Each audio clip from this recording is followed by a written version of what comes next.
दोस्तों अगर आप भी विराट कोहली को एक महान खिलाड़ी मानते हैं तो हमारे इस वीडियो को लाइक जरूर कीजिएगा। दोस्तों 45 पर ही गिर गए थे 5 विकेट, लेकिन उसके बाद फिर विराट कोहली ने किया चमत्कार। ऑस्ट्रेलिया स्पिनर की आंधी में उड़ गई थी भारतीय बल्लेबाजी, लेकिन विराट कोहली ने न सिर्फ भारतीय टीम को संभाला बल्कि अपनी ताबड़तोड़ बल्लेबाजी से कंगारू गेंदबाजों की धज्जियां उड़ा दी। उनके साथ मिलकर भरत और अश्विन ने भी किया जबरदस्त बल्लेबाजी। सांसें रोक देने वाले तीसरे टेस्ट के पहले दिन की क्या रही रोमांचक हाईलाइट, दिखाएंगे उसका पूरा वीडियो। लेकिन उससे पहले आपको क्या लगता है विराट कोहली और रोहित शर्मा में से महान बल्लेबाज कौन है? अपनी राय नीचे कमेंट बॉक्स में जरूर बताइएगा। दोस्तों भारत और ऑस्ट्रेलिया के बीच तीसरा टेस्ट मुकाबला शुरू हुआ। इंदौर के होलकर स्टेडियम में कप्तान रोहित शर्मा ने टॉस जीतकर पहले बल्लेबाजी चुनी थी। इस मुकाबले में उन्होंने सबसे बड़ा फैसला किया और उपकप्तान राहुल को बाहर बिठाकर शुभमन गिल को प्लेइंग 11 में जगह दी। एक नई जोड़ी और एक नई उम्मीद के साथ भारतीय टीम इस मुकाबले में उतरी थी। ऑस्ट्रेलिया की तरफ से कप्तानी कर रहे थे स्टीव स्मिथ, वहीं सुपरफास्ट तेज गेंदबाज मिचेल स्टार्क भी कंगारू टीम में वापसी कर चुके थे। रोहित को पहला ओवर भी उन्होंने निकाला और लगभग इसी ओवर की पहली ही गेंद पर रोहित आउट हो गए थे, लेकिन स्टीव स्मिथ डीआरएस नहीं लिया और रोहित का विकेट बच गया। दोस्तों पहली गेंद पर रोहित शर्मा के बल्ले का किनारा लेते हुए गेंद सीधे विकेट कीपर के हाथों में गई थी, लेकिन ना ही एम्पायर ने इसे आउट दिया और ना ही इस बीच ने डीआरएस की मांग की थी। और इसी ओवर की चौथी गेंद पर भी रोहित शर्मा एलबीडब्ल्यू आउट हुए, लेकिन यहां भी मिचेल स्टार्क और उनकी पूरी टीम ने डीआरएस की मांग नहीं की।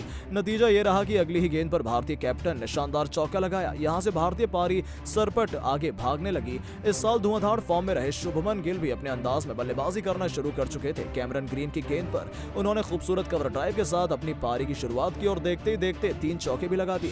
दोस्तों शुभमन गिल बेहद ही शानदार बल्लेबाजी कर रहे थे और दूसरी तरफ कप्तान रोहित दिलाए पकड़ लिए थे, जहां उन्होंने 12 रन बनाने के लिए 3 चौके लगाए थे। यानी अपनी पारी में रोहित ने अब तक एक भी सिंगल या 2 रन नहीं लिए थे। दोनों ही बल्लेबाज केवल चौके छक्कों में डील कर रहे थे।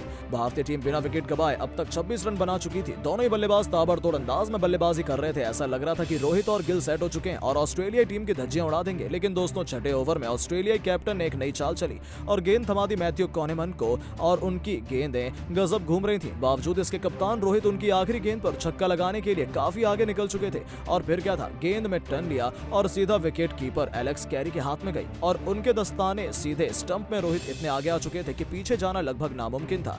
वो सीधे पवेलियन चले गए। रोहित शर्मा ने 23 गेंदों का सामना करते हुए 12 रन बनाए थे और अपनी पारी में उन्होंने 3 चौके लगाए थे। हालांकि बावजूद इसके उम्मीद यही थी कि पुजारा और गिल भारतीय पारी को आगे बढ़ाना शुरू करेंगे, लेकिन दोस्तों रोहित के जाने के बाद तुरंत बाद ही बेहतरीन अंदाज में बल्लेबाजी कर रहे शुभमन गिल भी पवेलियन चलते बने। आपको बता दें उनको भी ऑस्ट्रेलिया स्पिनर मैथ्यू कॉनेमन ने स्लिप में अपनी कप्तान स्टीव स्मिथ के हाथों कैच आउट करा दिया और भारत को मात्र 34 रन के स्कोर पर दूसरा झटका लग चुका था। दोस्तों दोनों ही ओपनर पवेलियन जा चुके थे। इसके बाद अब भारतीय पारी की रिस्पॉन्सिबिलिटी चेतेश्वर पुजारा और विराट कोहली के हाथों में थी। पर दोस्तों भारत अभी गिल और रोहित के विकेट से उभर ही पाता कि चेतेश्वर पुजारा भी क्लीन बोल्ड होकर पवेलियन चले गए। दोस्तों इंदौर के होलकर मैदान में बल्लेबाजों का खेलना दुश्वार हो गया था क्योंकि वहां पर गेंद धीरे घूम रही थी। चेतेश्वर पुजारा जिस गेंद पर आउट हुए थे वो गेंद काफी नीचे लग रही थी, जिसके चलते वो क्लीन बोल्ड हो गए। नॉर्दर्न लियोन की गेंद पर क्लीन बोल्ड होने वाले पुजारा 4 गेंदों में महज 1 रन ही बना पाए। वहीं शुभमन गिल ने 18 गेंदों में 21 रन की पारी खेली थी।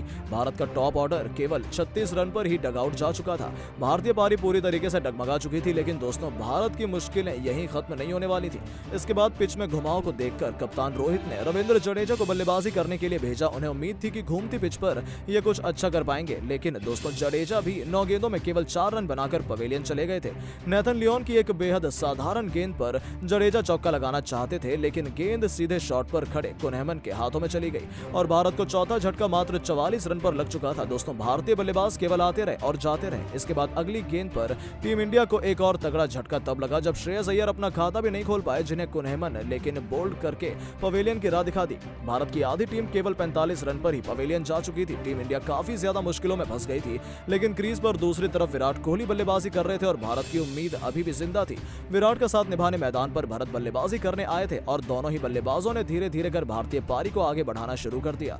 दोस्तों दोनों ही बल्लेबाजों ने 15.3 ओवर के बाद भारत का स्कोर 60 रन के पार पहुंचाया। एक तरफ से विराट कोहली डटकर बल्लेबाजी कर रहे थे, जिन्होंने 27 गेंदों में 2 चौके के साथ शानदार 18 रन बना लिए थे।